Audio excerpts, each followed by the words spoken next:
یہ تحریر فرمایا ہے کہ سفر کے مہینے میں شادی کرنی چاہیے یا نہیں۔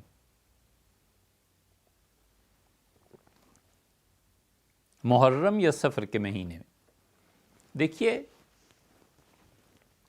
شریعت نے سال میں کسی دن سے منع نہیں کیا کہ اس دن شادی نہ کرو۔ نکاح کے لیے پورا سال جائز اور مباح۔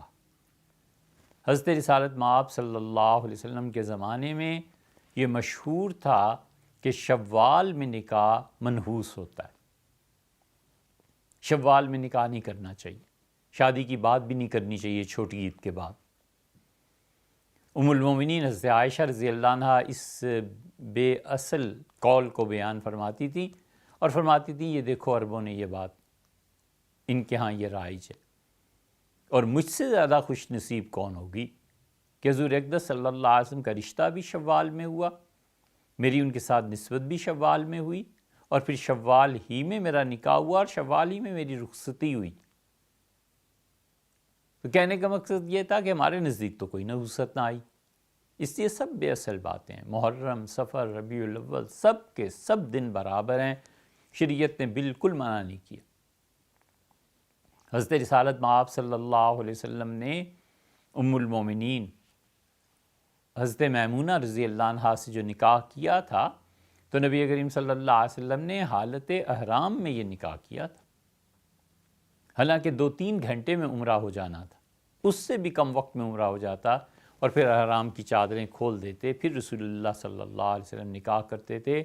بہت خاص وجوہ تھیں جس کی وجہ سے رسول اللہ صلی اللہ علیہ وسلم نے فوراً نکاح کیا، جلدی جلدی نکاح کیا۔ عمرے پہ بھی نکاح کو ترجیح، سیاسی وجوہ بھی تھی۔ یہ تو آپ سیرت طیبہ کا گہری نظر سے مطالعہ کریں تو پھر پتہ چلے کہ حضرت رسالت پناہ صلی اللہ علیہ وسلم کے اس نکاح میں حکمتیں کیا تھیں۔ اسے ہم نے ریکارڈ کروایا ہوا ہے، اور رسول اللہ صلی اللہ علیہ وسلم نے کسی مہینے میں نکاح کو منع نہیں کیا۔ البتہ ایک بات ہے، وہ یہ کہ ہماری مسلم سوسائٹی میں، محلوں میں، ہر جگہ شیعہ اور سنی مل جل کے ہی رہتے ہیں۔